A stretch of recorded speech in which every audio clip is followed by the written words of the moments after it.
There is no doubt that Malaga is a nice place, still, but as you may have guessed from the title, that is not what we're talking about today. Because Malaga is changing from being a local city in one of the most affordable regions in Spain to, well, what is Malaga becoming? If you talk to locals, they will tell you that not many years ago, it was possible to rent a studio in the very historic center for a couple of €100.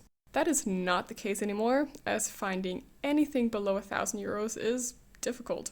The amount of internationals, expats, or digital nomads, and just in general foreigners who are looking for sun and a mild European climate are counting more and more towards the resident numbers, and many come with foreign higher incomes compared to local wages.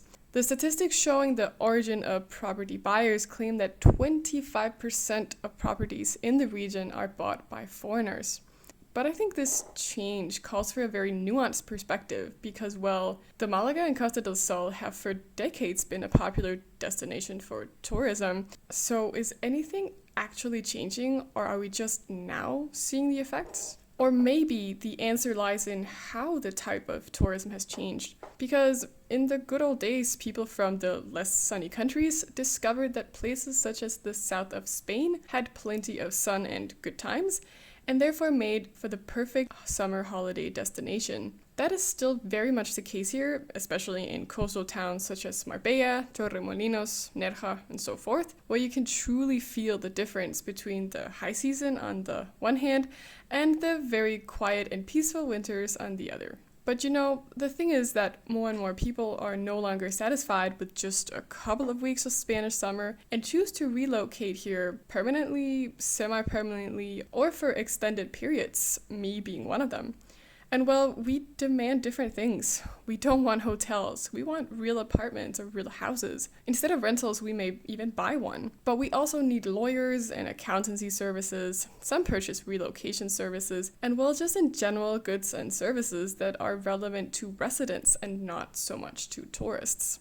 Then many of us also need a source of income. And I think this is truly where the nuance becomes nuanced, because let me tell you, there is a big difference between coming to Spain to work on a local salary compared to working remotely or perhaps running a company and billing clients in a higher income country.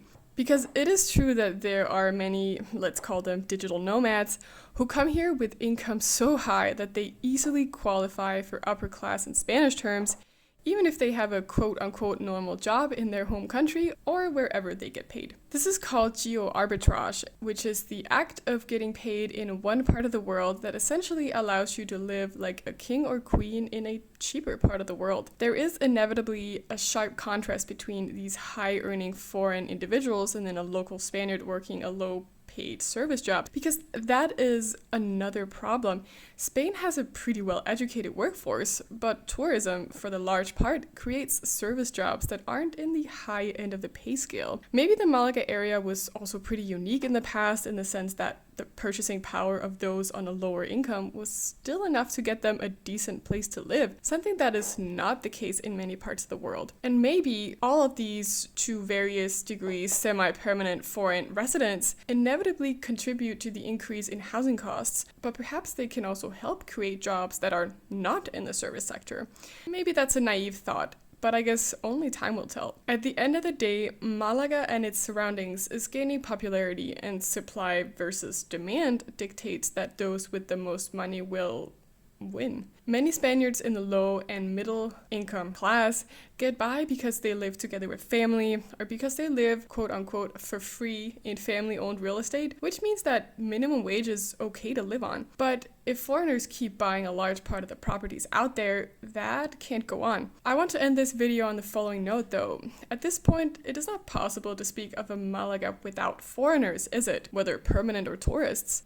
Maybe the real question is how to make sure that the one group doesn't exist at the expense of the other. And isn't this issue the exact same as what we see in many other countries that tend to attract foreigners looking for a sunnier climate and a chill vibe? Let me know in the comments what you think. Alright, thank you so much for watching and see you in the next one.